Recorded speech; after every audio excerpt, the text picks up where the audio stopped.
If you are serious about research productivity, you need to know about implementation intentions.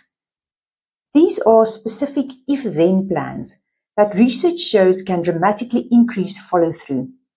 Instead of saying, I'll work on my thesis this week, create precise statements like, if it's 9 a.m. on Tuesday, then I will work on my statistical analysis for 2 hours. Or something like, if I feel the urge to check social media during writing time, then I will jot down my thought and return to it during the break.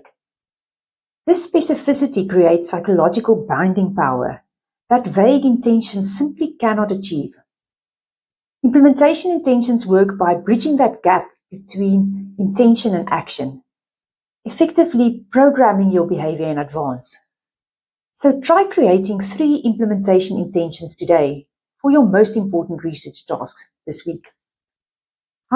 How might this precise planning approach transform your relationship with challenging academic tasks?